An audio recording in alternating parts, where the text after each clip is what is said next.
Great Wednesday, and welcome to the Healing America's Narratives podcast. I'm your host, King.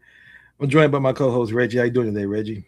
Doing well, King. Good to be with you as always on a Wednesday morning in the middle of the winter. Great to be with you as well. And what's your spiritual energy number today? I'm at a 10. If we had met 2 days ago, I would have had to choose that. But this morning, I woke up, got to work, and things are good. So I have a lot of good energy coming into the day. I join you as a 10. Like I said, I go through my gratitude list. I can feel nothing but a 10. And I'm definitely vibrating at a very high frequency. I feel my body's full of energy. I feel like every cell in my body is vibrating wellness. So I'm excited about our discussion today. And what's your gratitude for this moment, this morning? Yeah, I'm grateful for heat. I'm in a space where when I got up this morning, it was minus 2 degrees outside. I think it's up to 11 above zero now. So it's good to have heat come on this morning. And as always, I have indoor plumbing. I have safe drinking water. I have food in the refrigerator. My basic needs are met. And that puts me ahead of 90 something percent of the people on the planet. And I'm grateful for that. I have my books, I have my food, I have my indoor plumbing, and I have people that I care about and they care about me.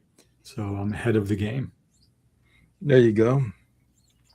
Well, I would say that I am grateful for my life, my health, my ability to see, hear, walk, talk, stand, breathe, and have a sound mind. I'm grateful for the 24 hours to pursue my purpose in life. I'm grateful for the challenges in my life because I look at those as stepping stones to solutions that bring transformation. I'm also grateful for the people I have in my life as well who uplift me and allow me to continue to build deep, connecting relationships. And I want to add now, and that's been my focus this year, and going to now share it in a second. I don't have it up right now, but I'll share it a little later on as I reference it. Is the Map of Consciousness by David R. Hawkins, Dr. Hawkins. And according to this map, I want to consistently stay vibrating at the frequency of love, which is 500 hertz. And so that's my goal. That's where I want to stay vibrating at. And I develop tools and assessments and to keep me there. But I realized that in order for me to get there and increase my vibration frequency, it's going to come through acts of kindness. So that's the path and the journey I'm on. Is do daily acts of kindness to raise my frequency that I stay vibrating at the frequency of love, 500 hertz, according to Hawkins scale. So I'm thankful for that realization, that goal, and feeling that energy around that as well. Beautiful. So with that being said, our gratitude out of the way, our spiritual energy numbers, both at a 10, we're vibrating high. So let's get into today's topic. Yeah. I love the way you put it. Got our gratitude out of the way. Yeah, I got that out of the way. All right, just obviously I'm joking there. So yeah, so today, we could on a weekly basis recite a relentless listing of things that are going wrong, specifically in the United States, but around the world as well. And to your recommendation some weeks ago, maybe a month or so ago, the idea of what we do towards the end of this podcast is, we mention what people possibly can do moving forward with their lives. So, rather than choose a particular thing to point to and critique, and again, there are many that need to be critiqued because a lot of people are suffering at the hands of an out of control American federal government right now. I want to go to Carol Gilligan's work. She's somebody that I mentioned in Healing America's Narratives in the book. She's a developmental psychologist. Her primary work early on was on women's voices as they were ignored or left out of the human story. Her most famous book, her early book, was called In a Different Voice, where she really looked at, through research, not just sitting home thinking of these things, but she did research with girls and boys, and noticed the difference in how they processed the same events and the same issues, and how they were in elementary school, middle school, and high school, how they were acculturated differently.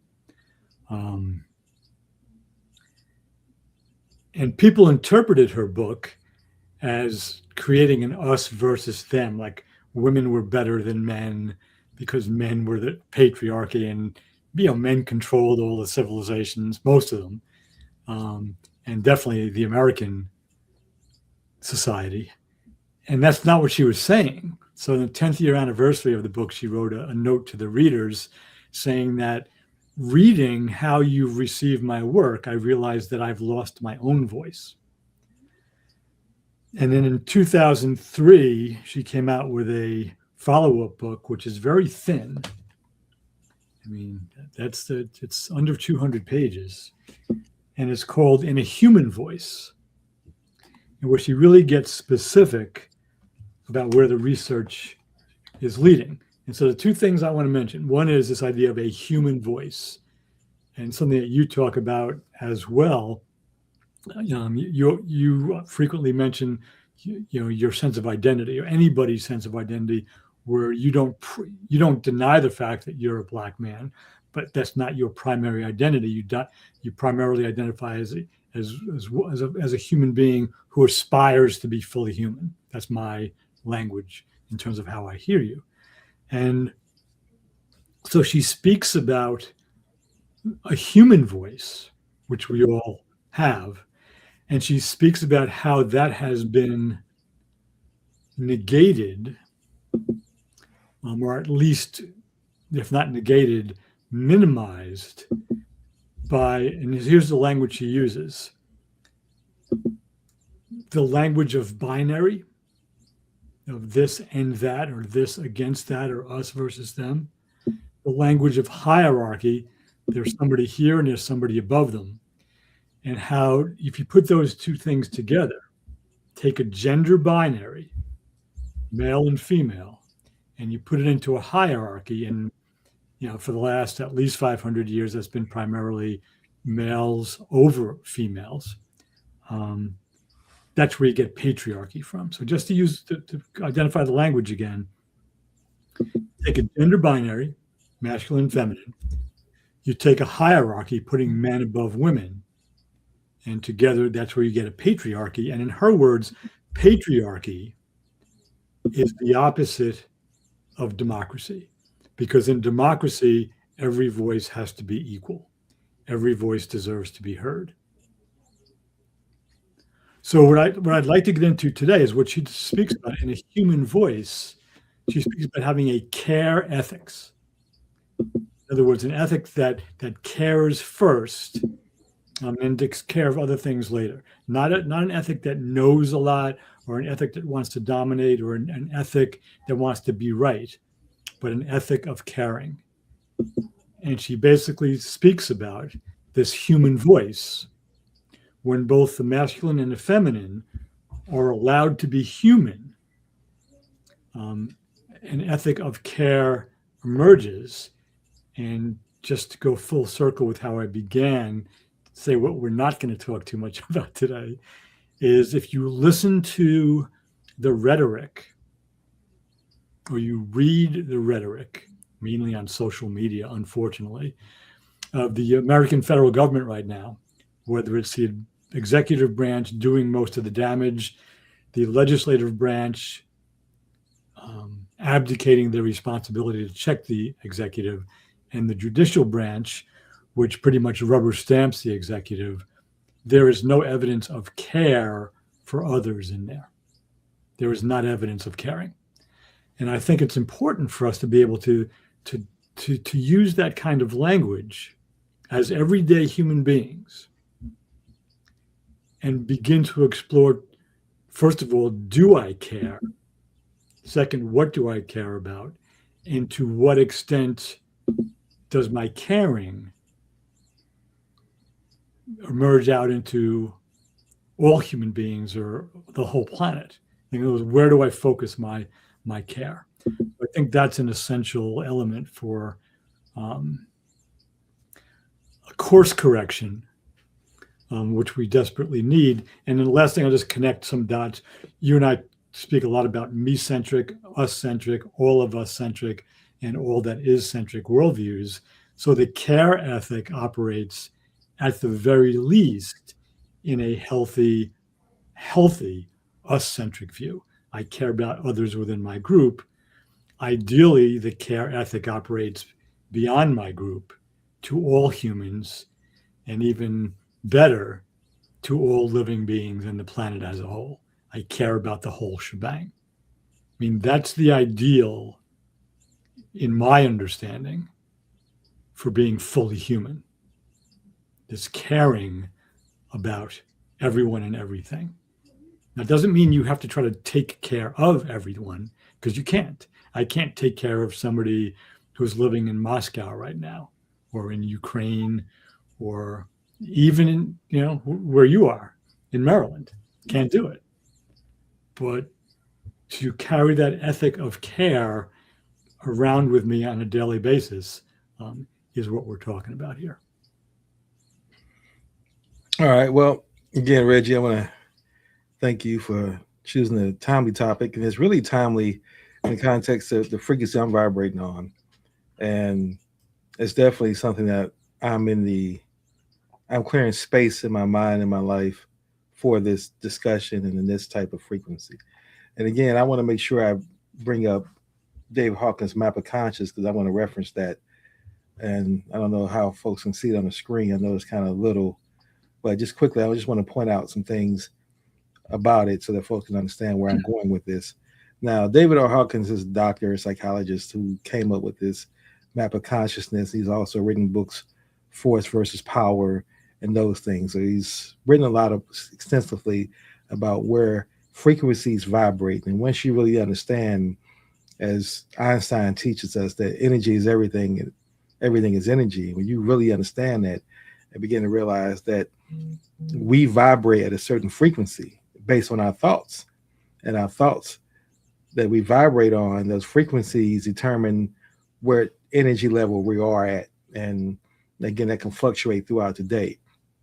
So what I've learned for me and what my goal is relates to caring, is vibrating at the frequency of love, which is here on the Hawkins map of 500. And you see thoughts such as shame, guilt, apathy.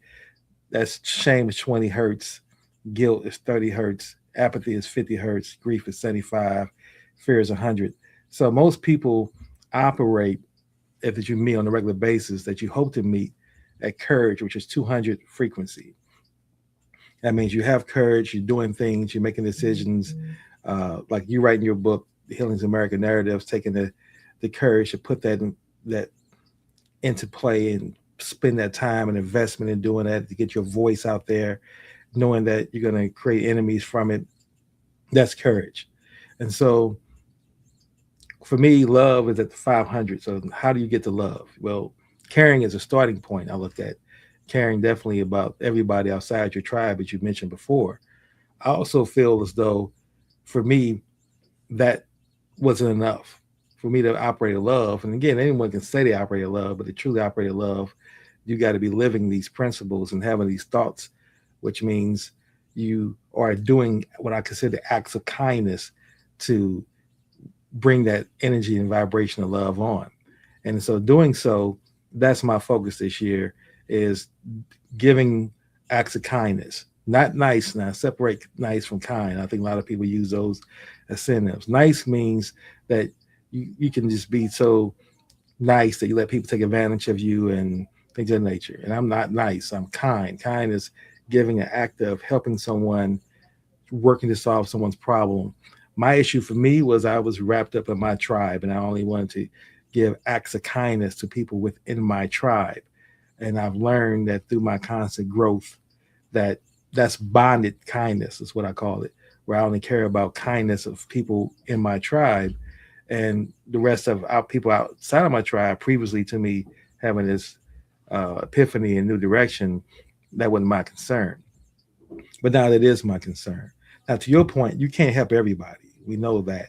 But what I realize is how can I grow exponentially my act of kindness? And that's by helping folks that are already doing kindness work and makes it easier for them to do their kindness work. And that amplifies my impact of my kindness. And so I say all that to say is I believe if people begin to start putting their thoughts to how can I serve more? How can I be more kind?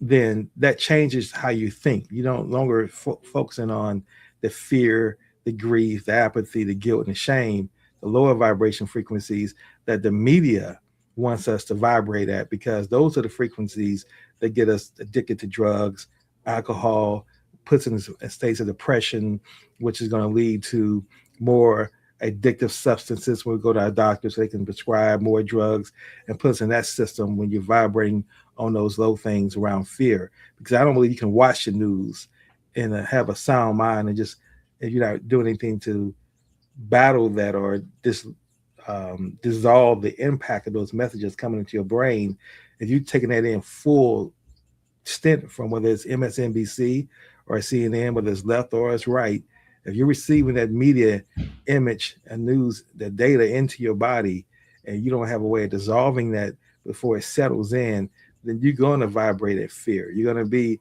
there coming in. If you're on the right side, well, we got immigrants coming to our country. We got folks stealing our jobs. We got people we got to deal with. So that fuels that hatred and that anger. So you can go out here and then the administration saying, well, let us deal with it. And that justifies the brutality and the violence of ICE. Then you're on the left side, you're looking at it and saying, well, here's what the administration is doing. They're dangerous. They're destroying democracy.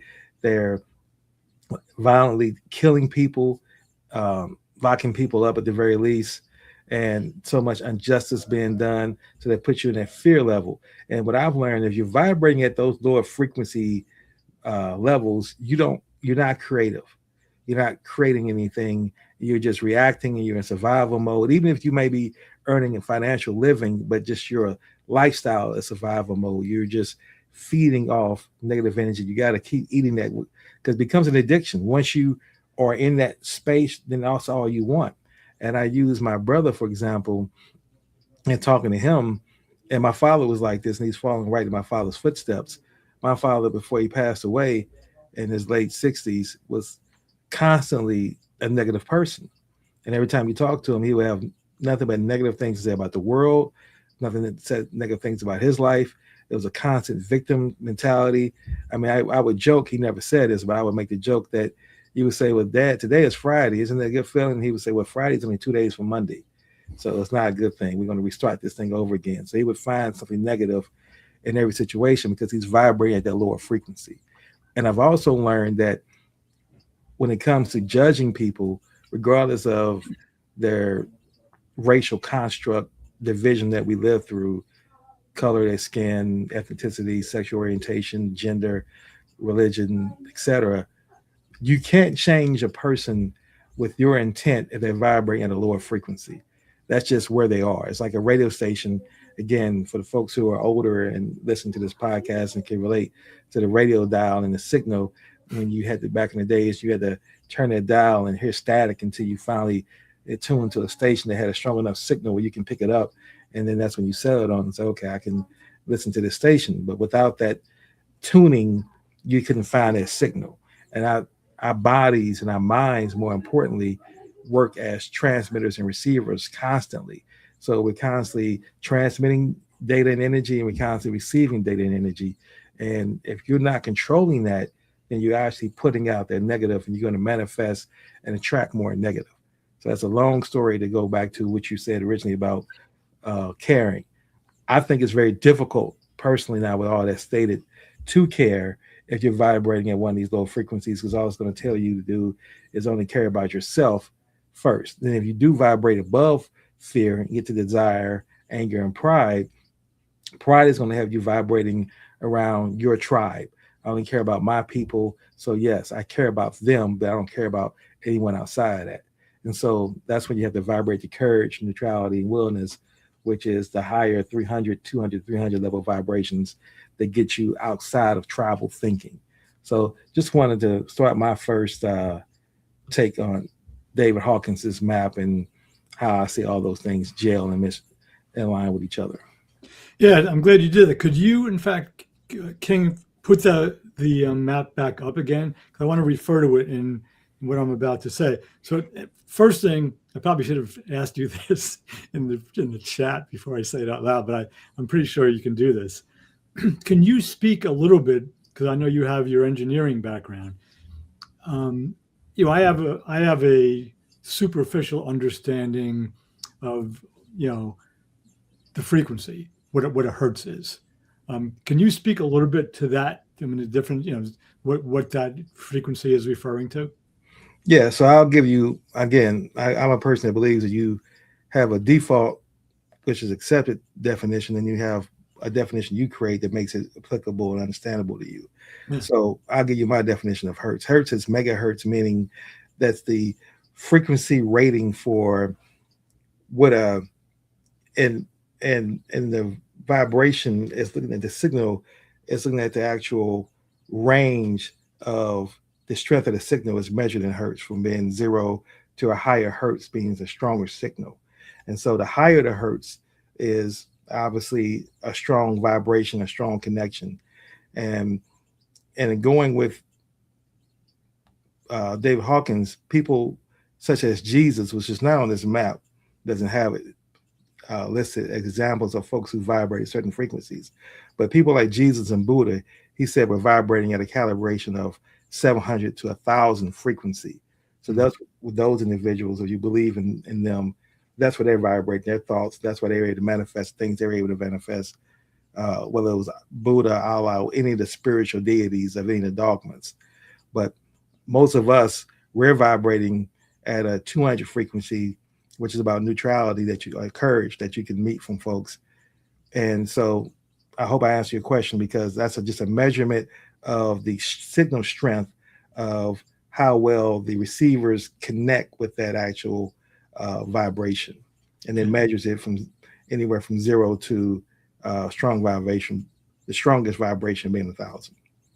Yeah, great. Because I know that's used in the idea of measuring like how many megahertz.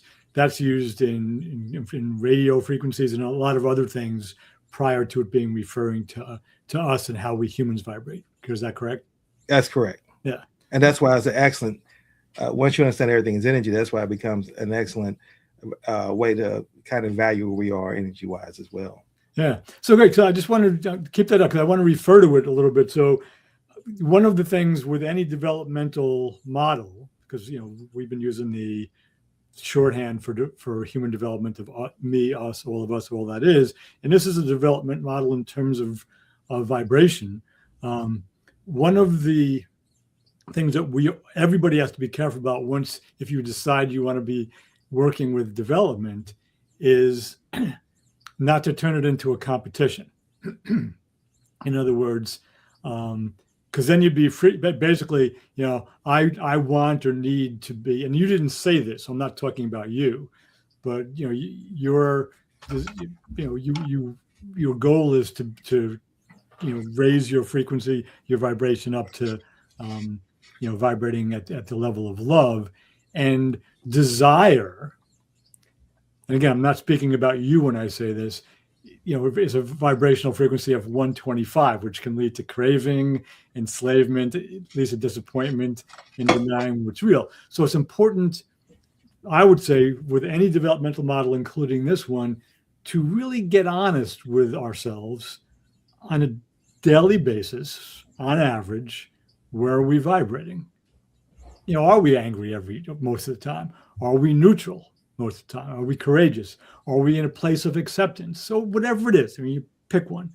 Because only from an accurate assessment of where I really am can I begin to skillfully enact practices to increase my vibration. Would you agree with that so far, what I'm saying? Absolutely. I think you're hitting the nail on the head. Yeah. So I just wanted to use one specific example from my life in the last week or so. Before we got on, I was talking about for 3 out of the last 5 days I had to move snow. I'm 5'6", I weigh $135. I rent a house that has a driveway that's 1.5 tenths of a mile, and I'm 71 years old. So my body doesn't enjoy moving snow as much as it, not that I ever enjoyed moving snow, but I enjoy it less now. It used to be, shoveling was a great exercise because it was immediate gratification. Oh, there's 6 inches of snow. I can't see the sidewalk or the driveway or the stairs. Shovel, shovel, shovel, shovel. Oh, I moved the snow. My work is done. Now we can walk there. So it's great. So I was having some pains, and I have some arthritis in my hands, some pains in my legs after doing all this work. And I realized what I was doing, and it's something that I've worked with for more than a decade now, is I was resisting what was true. I didn't want any more snow. I was resisting the weather. So good luck with that, because the weather's going to win. And then I was resisting the reality that my body didn't feel the way I wanted it to feel when I was done. I was sore. I was kind of tight and everything. And so what I had was nowhere near, I'm looking at acceptance, which is vibrating at 350 hertz. Like I was way down somewhere, I would guess,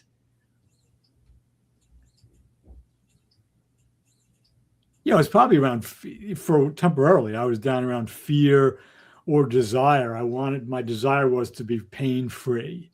My desire was to be snow-free.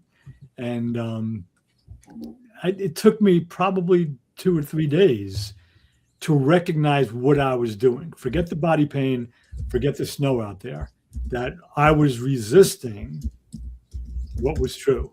Okay, this hurts right now, and the snow is falling. And so it's really important to understand that we can find ourselves. Let's say I was operating from love on a daily basis. I don't think I was, but let's just say that, since that's the target we've been talking about. Or even I was operating from reason. All it took was physical pain and weather I didn't like to lower my vibrational frequency. So in other words, just because we do our work doesn't mean that stressful events can't bring us down. So it's an ongoing practice, an ongoing commitment to vibrate at healthier and healthier levels. So that's my understanding of this. I want to just check in with you, since you use this model. I'm familiar with it, but you use it more than I do. Does what I said resonate? Yes, it does. Yeah. Okay, good. Yeah. And so much so, like I said, I really began to really indoctrinate this into my daily practice of looking at this chart and really memorizing and learning at least the different level names and the different calibrated frequency. Now, of course, I needed more to understand the view of life and the view on God and other columns associated with the calibrated frequency and the level name, such as pride, which is operating at 175. And then it says associated emotional stage, scorn. And then your resulting practice is inflation and demanding and indifferent. And that's 175. So the reason this is important in our discussion and in this life in general is that, again, we are our thoughts. Our thoughts are who we are in the context that they govern our behaviors. But if your thoughts are these low frequency thoughts, people really need to understand, then you can't think about positive things when you have negative thoughts in your mind. It's like you can't smile and frown at the same time. You can try, but you won't be authentic with it. So understanding that if you have things happening in your life that are not welcoming to you, that's not wanted by you, that you're not happy with, the first thing that a person who's not a victim does is look at themselves and say, what can I do differently? What can I do to change what's happening in my life? Now, the victim would quickly say, well, it's happening to me because such and such is doing it to me. And whether it's a victim of pointing out to another tribe or another group of people that's different than you, saying it's their fault, or whatever that case may be. But what you don't really understand, what you're doing is you're vibrating a lower frequency, and that vibration is going to continue to attract more things into your life at that frequency. Your friends, your network, your community, they are going to be vibrating that frequency as well. And I'm saying that nothing comes from that, because even on Hawkins' scale, he has anything below 175 as being the destructive element that he's defining. He's saying that's force. When he talks about in his book Force and Force versus Weak, and he talks about that's force, and force is temporary. It consumes energy and it moves from location to location. So force is not something that we want. It's a weak energy source, and then it's like just pushing someone. It's force. It's not power. So that's destructive. You're going to be in a destructive state, and then more likely, if you haven't digressed to the point you're destructing property and other people, you're definitely destroying yourself through, like I said, the alcohol, the drugs, or whatever vice it may be. It may be you just promiscuous in your marriage. You got to go cheat and sleep with other women. And again, because you're destroying the foundation of your marriage. So you've been destructive in some form or fashion. And I think that's what a lot of people who are, as they call, forgetting the term on LinkedIn that we've seen here, trollers. When you troll people on LinkedIn or social media, that's a destructive mindset. You're in operating, and I guarantee you ask them their thoughts, they probably are operating below the 175 hertz if you listen to them. And definitely by the comments they write shows you that they're angry, they have fear, they have pride about their anger, they're standing 10 toes down in their anger and their pride, and eventually that's going to lead to shame. And see, I think a lot of people who operate at that shame guilt thought level 30 and 20, that's when, and again, this, I'm saying this for my personal analysis, not we need data to back it up. And unlike you, Reggie, I respect this about you. You're more of a critical thinker in the context that you believe that having documented data and giving the sources for your information. I'm more of a person that once I internalize it and it makes sense to me, I can talk about where I see it and my perspective on it more so than the data. Not saying you're wrong, but I just want to let people know how I process. So now with that being said, my perspective, if you at shame and a guilt level, that's what leads to suicide and or murder. So either you're going to murder yourself or you're going to murder someone else. And it shows here Hawkins what he's saying, the view on life is evil and vindictive. So you down there vibrating on guilt and shame, that's how people can kill themselves that we see.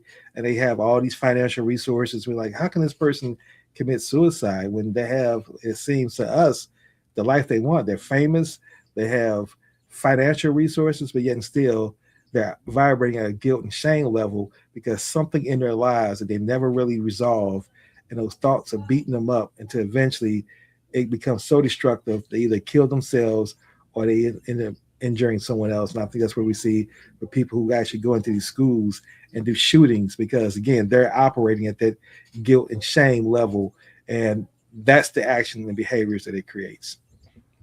Yeah. No, I appreciate all of that. So just let's leave this up here for now, and because I want to refer to it, and I don't have it indelibly etched in my mind as you do, so I have to see it. Getting back to Gilligan's idea of an ethic of care, and whereas the hierarchical gender binary, which is patriarchy, men above women, that requires either or, this versus that, us versus them. The ethic of care is such that, by definition, according to Hawkins' work, truly caring raises one's frequency. So anybody who has a pet at home, a dog, let's just say a dog or a cat or a rabbit or something you can pet, basically. I don't know if it works as well with a goldfish. It might, I just don't know. But in a moment when, let's say you're upset about something, you're angry about something, you're having, not that that's where you typically vibrate, but in a moment when something is off for you, if you go authentically and spend a few minutes with your dog or your cat and have physical contact, which the dog or cat tends to like, and is also, you'll find that it calms you as well. All right, that raises your frequency, at least temporarily. Take a human example. You're online at the checkout with some store, and something about the person, the cashier, either they're very talkative with all the customers, or they're just, maybe they're rude with the customers, and you finally get up there, you have a choice to make, right? Um, you can be upset because they were so talkative and delaying your day, or you can be upset because they were rude to the people in front of you, or you can just choose to care, recognize them as another human being, and just ask them how they're doing, or say thank you, even if you don't want to ask them how they're doing. Say thank you when they process your products and they accept your payment or whatever they do. Each one of those little choices like that impacts our frequency. Again, it doesn't move us, from desire to peace in a moment, but it impacts our frequency, right? And done as a practice, which is what you're talking about doing, which I really respect and appreciate. That's how we begin to vibrate at higher frequencies on a regular basis. So all of this, what we're speaking about here, this care ethic, this vibrating at a higher frequency approach, that's all of that is practice. It doesn't matter if your life is great or if your life is difficult. I mean, Viktor Frankl taught us that you can make choices in the concentration camp and he didn't say it this way, but he was talking about vibrating at a higher frequency, at choosing to love the other prisoners and even to love the guards rather than to live, only in shame or fear or anger. So, and then again, I want to say this because I think it's really important. All of this is easy to talk about when you're with one of your friends on a podcast on Wednesday morning, January 21st, 2026. It's harder in those moments when you're suffering, but that's when you really need it.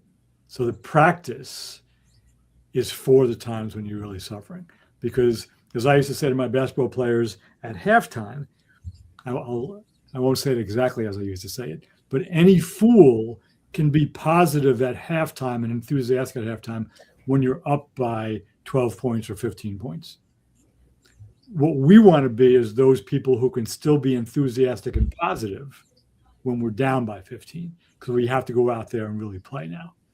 So that's what we practice for, to be able to move forward and vibrate at the higher frequency under adversity. So that's my taking what you're presenting here and destroying it for my own purposes, interpreting it in my own way. Okay. Absolutely. And I definitely encourage people too, because I think if you try to interpret it exactly the way David Hawkins lays out, then it's going to be difficult for you to remember, difficult for you to understand, difficult for you to quote and source. But read it, listen to what he's saying, and just get the fact that we're all energy. That energy has a vibrational level. And Hawkins now gave us a scale that we can quantify it instead of just saying it has a vibrational level. He gave us a scale and he puts a numerical number to it. Now, folks can, some folks are critical thinkers. They want to try to get into, well, what does he get these numbers from? And why these numbers are important? And to me, the folks who are thinking that, I say this: what goal did you have of trying to disprove his model? Is that going to make you better? Do you have a better way? Are you going to come up with a higher, or are you just doing that for ego? And that means you're vibrating at a lower level. So it's not about trying to prove David Hawkins wrong, but how do I interpret this information and this data to make my life better and put me on the road to become more fully human? And what I want to say in relation to that as well, just quickly, since I started in January, I've really been focused on what I feed my mind. And as I said before, just intentionally watching what I select within my algorithm on YouTube. Mainly, that's one of my main social media sites. Not really Facebook as much, but definitely YouTube. And we all know that if you don't intentionally choose what you watch, the algorithm will tell you based on selections you watched before.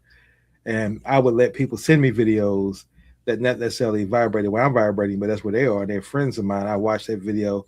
And then YouTube would give me several other suggestions based off their video they sent me, which I told myself this year I wasn't taking with me. I don't want to see more renditions of what they're thinking of. So all that said, I decided to make my videos my algorithm train it so that I only want to see things that are about spiritual enlightenment, personal development, growth, kindness. I only want to get videos like that. And as a result, it gives me great videos. I love the algorithm because I've seen so many videos I would never have seen from folks I hadn't heard before and probably wouldn't have found out about them without the algorithm turning me on to them. And it's just really been working great. But here's the other thing it's done for me as well in purpose of our context of our conversation. What it does is it because I watch that and then I also meditate at night and I feed my subconscious mind with that information, my thoughts now are elevated and vibrating at different frequencies. I feel different. And I share this with you. Now, still operate about 5 hours of sleep. I can't get to the point where I can get more than 5 hours of sleep. Never have, never could. So that's just been something I've been living with my entire life. But typically, if I went to an all-day event, which I did yesterday for 8 hours, and I'm in a passive learning mode, it's very difficult to stay awake. And I went to bed at 11, got up at 4, and was up writing before I went to the event. So I just felt that I was going to be, my old me would have been struggling just to get through the day and been, probably wouldn't stay the entire day either. But I didn't doze off not one time. So the energy I have now claimed back, and that's nothing I want to add to this. I've reclaimed my energy because I no longer allow myself to live within a racial construct. And what I believe that racial construct is living within your race, defining your identity by your race, and seeing the world through that lens.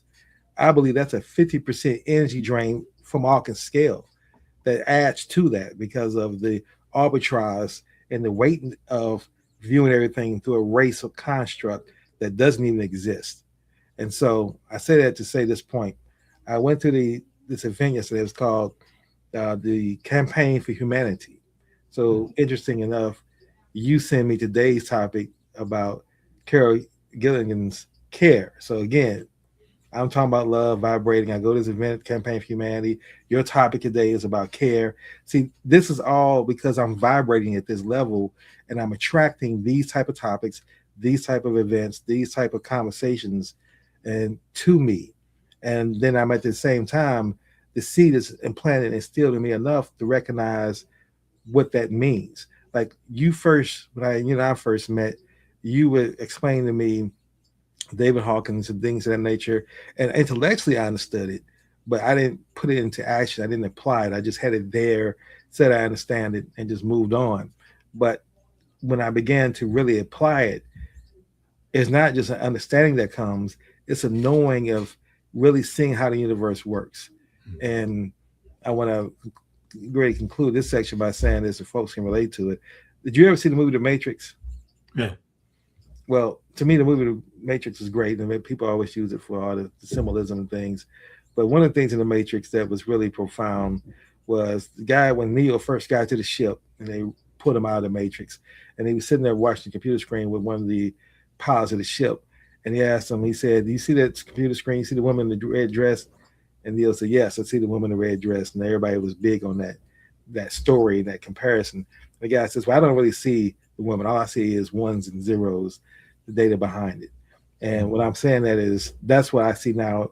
Once you remove the racial construct and you remove bias from your thinking and your how you see people, you no longer see black, white, male, female, Jewish, Muslim, and all these other divisive terms we put on ourselves to describe ourselves. There's nothing wrong with those descriptions as long as you use them as descriptions. I'm just saying when it's your identity, when you identify within that description, that's what causes divisiveness.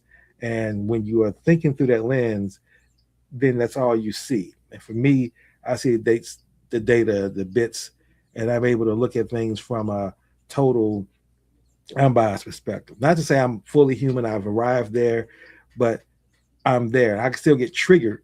I'm not perfect. I can still get triggered because the racial construct is deep in my DNA. It's in my very soul because of how I was raised and what I experienced and what I've seen. So of course I can get triggered and my frequency vibration drops down, but I'm now have the spiritual awareness to see that, catch it, and then do something to improve it and to raise it back up.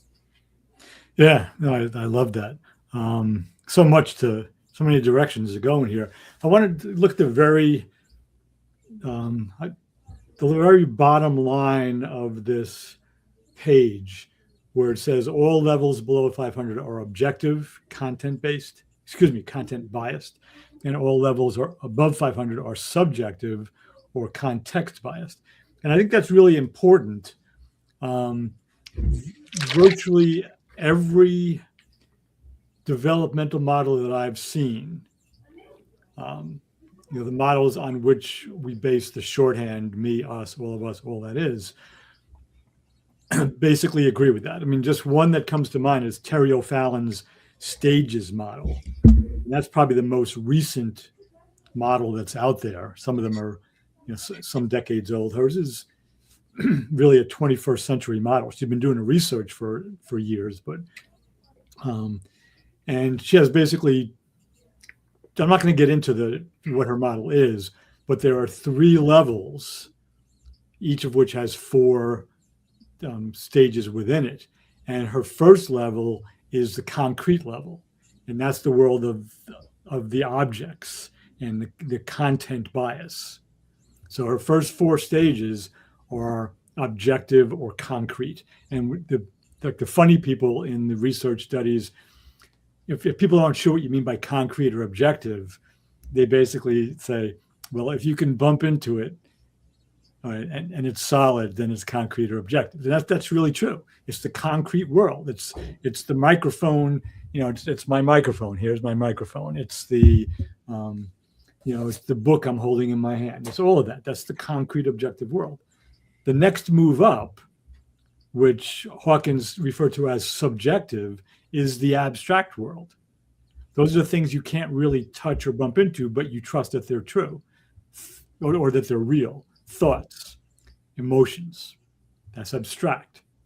And then in Terry O'Fallon's model, the last 4 stages are in a category that's called meta-aware. So it goes from concrete aware to abstract aware to meta-aware. And meta-aware means you're aware of your own awareness. And based on this model, now I'm going to go out on a limb here, meta-awareness is probably the top 3 levels, the kind of lavender levels there, vibrating at 540 hertz or higher. It could be 500, but the meta-awareness pretty much would be above the 540. So I just wanted to point to the consistency here that all of us and all the models go from what's concrete to what's abstract to what's kind of aware of awareness. I don't know any models that don't do that at some level. So, and if that sounded like incoherent ramblings, people should just ignore that. It's not necessary. But for me, it's reassuring that all these people studying different things in a way are bumping into or finding very similar trajectories in terms of how we humans develop. I agree. And I'm actually doing my own studying and realizing and coming up with, again, for me, being the background of the system engineering, it's trained me to think in frameworks. I can't now, for me, I have to put everything in frameworks for me to understand it. And in doing so, to your point about, I came up with a framework. Again, this is not something I created. Of course, I'm influenced by others, the writings that I'm reading, but the way I internalized it and then I put it in my writings and now my podcast is that there's 3 tiers to human emergence. And it may be more, but I'm saying this growth level right now, this is what I came up with, to your point. Tier number 1, it starts off as the life experiencer. You pretty much just experiencing life. You at that level, and you haven't really found your identity yet. You're just experiencing life, and as a young people now say, life is living for you, right? Then stage two is the seeker. And this is the person who now says, I'm looking for my identity. I'm looking for a purpose. I'm open to reading. And that's the next material continuum that you can grow to. Not that you have to. Some people never get from experiencer. Then some people get the seeker. And when they're at that seeker level, they're looking for their identity. They may even find their identity to hold on to. But the problem is, because again, the vibration is low, their identity is going to be centered on what's been fed to them by the construct, and as you say, your cultural givens. So your identity is going to sit around the race, it's going to sit around their religion, some people may even escape that a little bit to the point, but then it becomes their career's identity. I'm a lawyer, I'm a doctor, I'm an athlete, and they start putting that title in their name and their description as though that defines who they are, as opposed to just understand that's just a role that they're playing in any given moment in life. Doesn't find their totality. That's just a role you put on, like a costume that you put on. And so the next tier from seeker is when you get to be what I call co-creator. And that's when you tap into the energy, and you talk about the lavender tier. That's when you realize that you are a spiritual being having a human experience, and that you are actually can co-create, not the creator, but you can co-create with the love energy yourself and manifest things in your life. And you're vibrating there, and now your thoughts are intentional about love, creation, and that's when you're in line and with the universe in that perspective. And I don't believe most people get there, because to get there, I think you have to do what monks do. You remove yourself from society altogether. You only read what you consume, the books. You remove yourself from all the low vibration. And that's why the monks and the nuns and everybody, when they really want to get closer to God, and for those folks who are in that thought process, regardless of the dogma they study, it's because you see the first thing they do is remove themselves from the masses, and they remove themselves from the noise and the construct or whatever the system that it's operating, govern our lives. They take themselves off that grid completely, because they know you cannot, and I don't have the facts to say it, but I don't believe, and they believe as well, that you can achieve that level, as you talked about, the higher lavender tiers from within society and still functioning as an everyday person. I think that the barriers to that is too difficult to break through if you fall in within the construct. Yeah, I mean, so actually, there's models for that. There's the most recent one that I can think of, who died in, I think, 2022, was Thich Nhat Hanh, the Vietnamese Buddhist monk. I won't say a lot about his whole history, but he was a monk. He had his own monastery, which people came to study with him. And even this was true centuries ago with the Christian Desert Fathers, and with many Buddhist practitioners who were operating on a high level. They would go to the monastery, whether it was in the forest somewhere, on a mountaintop, or wherever they were. They would do their practice, and then the move was they'd go back down into the city or the town, and they would share, they would teach. And when they needed to be, this is my language now, when they needed to get recharged, they'd go back to the monastery. They would recharge for, a few months or sometimes a few years, then go back. So it was this back and forth. To your point, they couldn't do it day to day in the city or the town or on the farm or wherever it happened to be. That was too hard. But the most telling, and I forget who said this, it was a Buddhist practitioner. I don't know if it was Thich Nhat Hanh or not. He basically said, we get a lot of respect at the monastery because of the sacrifices we make. But the people that we have the most respect for are the people who are, I think you used the term landowners, but not in the terms of the wealthy people, but those who get up every day, go to work, and raise their kids, and they're still trying to practice. So they're doing this work, as you say, in the construct, in the infrastructure, the logistics that make it really hard to do the work. So the monks have a lot of respect for those practitioners as well. But it's a lot, and they say it's harder to do the work, you know, if you don't go to the monastery every couple of years. So that, I mean, I'm basically agreeing with you, but there are some people wiser than me who have spoken to that very point.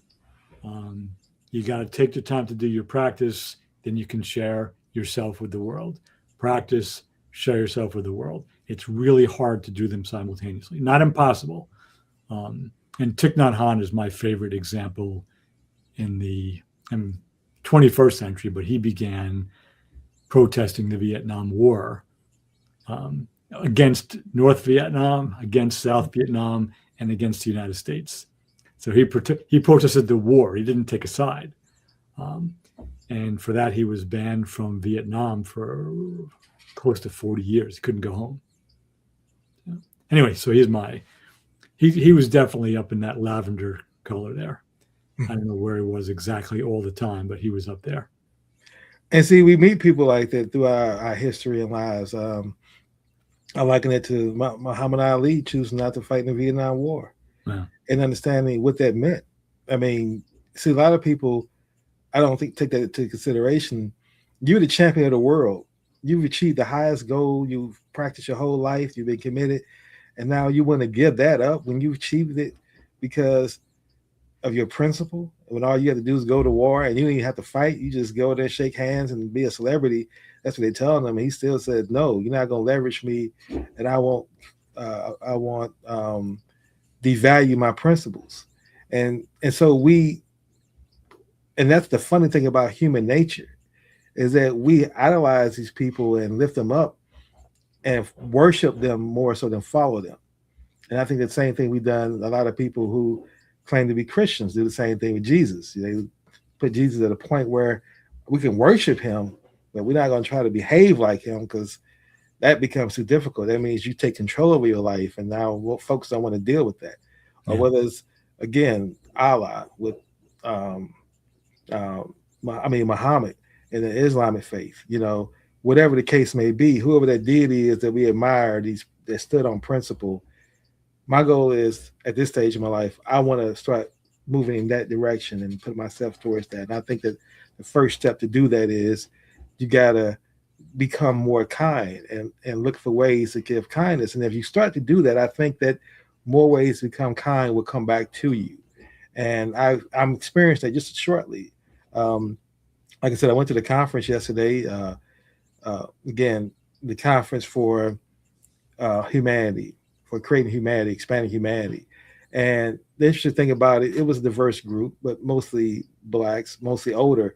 I was definitely the junior for the first time in a while. I'm not used to being the youngest person in the room. But it's about 70 people there, very connected, a lot of county officials.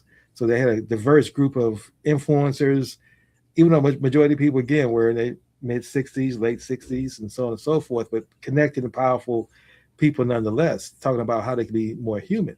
And it was interesting. The guy showed a video just real quick. The guy who held the conference, his name is AJ Ally. He was the event host.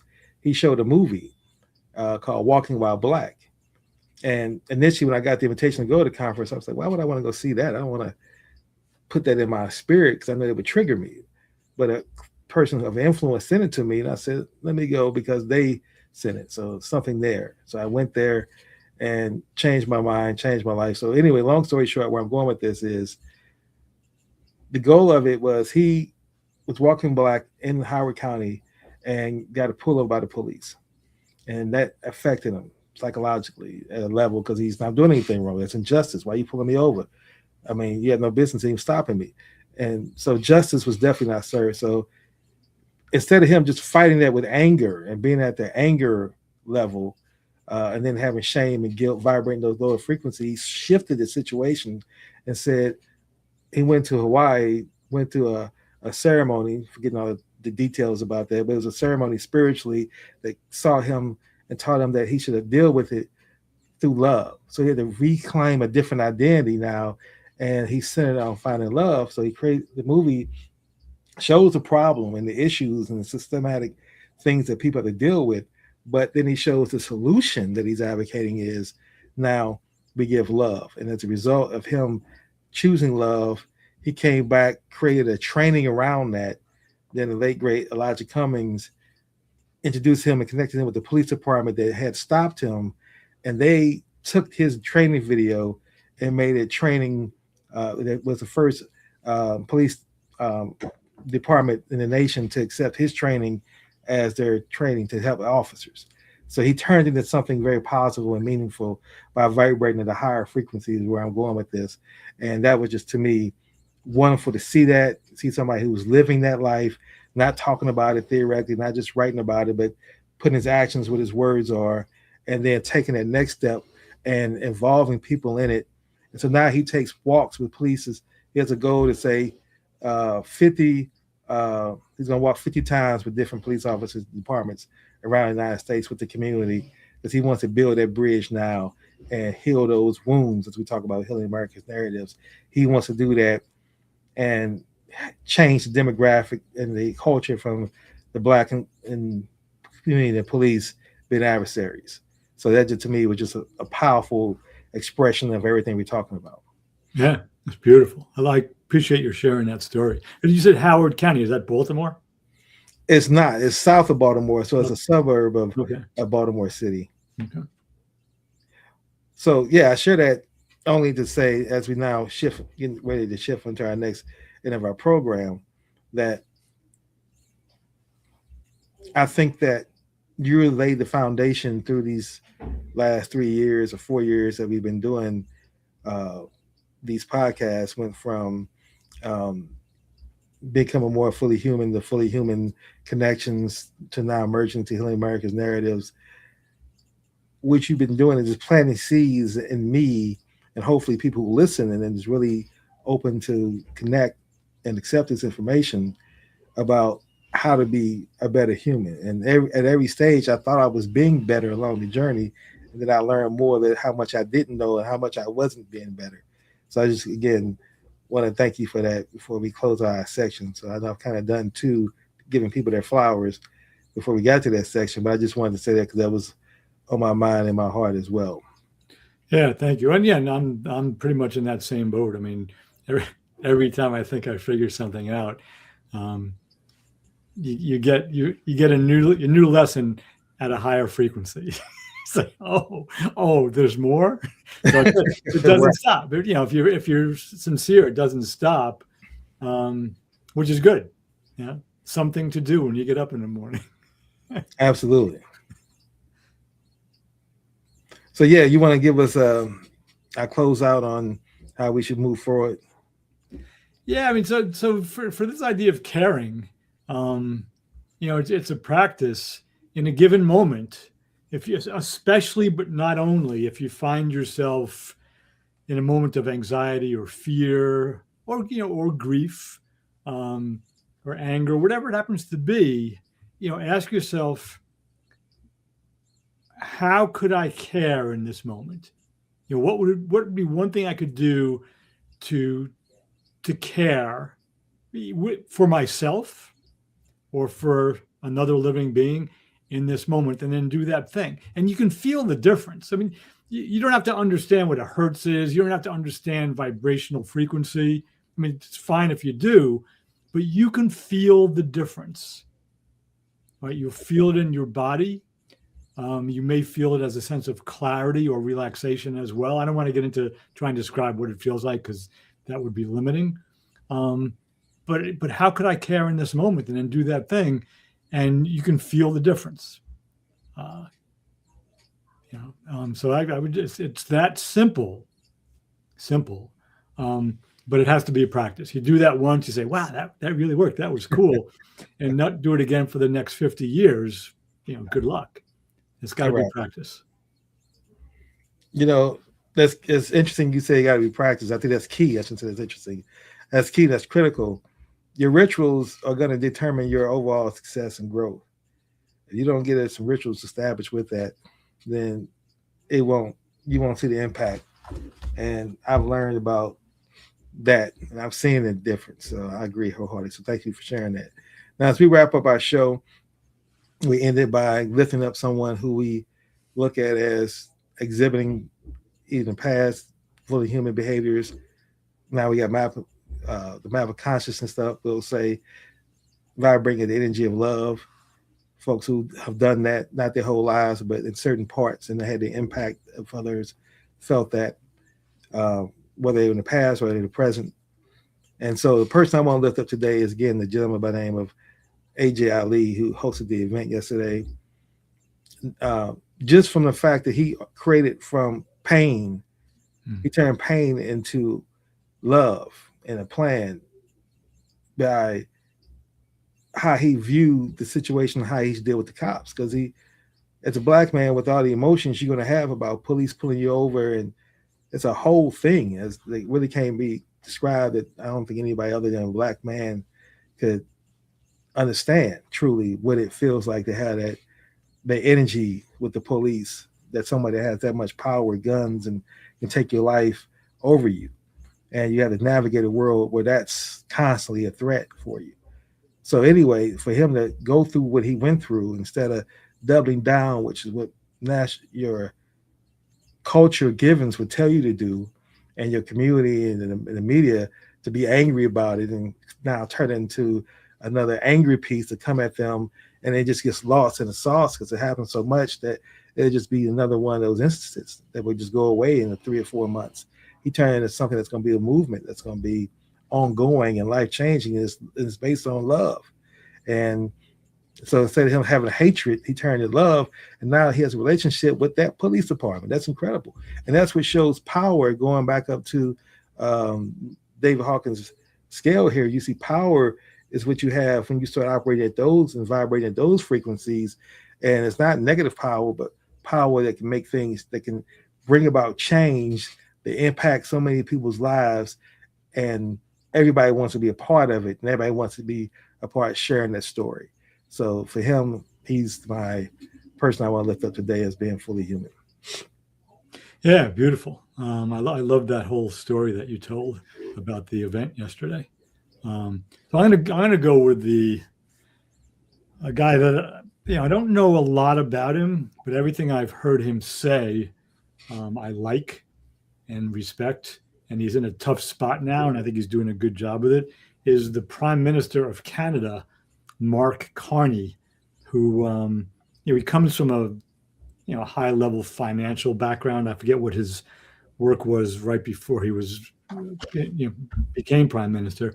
But he has to navigate the terrain of you know being an ally to Denmark and Norway and in NATO, dealing with Trump's first saying we're going to make you the 51st state, and then saying we're going to invade Canada. All that kind of stupid shit that Trump continues to do, and to be able to stand up and be honest and talk about the importance of the allies, that not including America anymore, because America is not acting as an ally, and doing it in a way that doesn't intentionally further antagonize Trump, is a real skill level and awareness level that I respect, because Trump can do a lot of damage to a lot of people in a lot of countries, because of the apparent power of the office of the presidency of the United States. So this guy Mark Carney, I think, deserves a lot of credit. I'll hold him up as a fully human. If not being fully human, he's definitely a fully human candidate. All right. I gotta learn more about him. If you lifting him up, and that's the great thing about doing this podcast with you on a weekly basis, because I get information I normally wouldn't get. So if you lifting him up, I'll look into him, and because I honor and respect you and what you've shown and what you demonstrated as being a fully human. And that's a power, as I wrap up our show, that's a power of this community, is that when you start seeing people exhibit fully human characteristics and you're around those individuals, you have a different life, folks. And that's what we want to hopefully get you all to see, and then show you all through our actions as well. So every Wednesday at 10 a.m., the Healing America's Narrative podcast. Hope to see you there. Until then, let's everybody continue to keep finding ways to become more fully human. Thank you.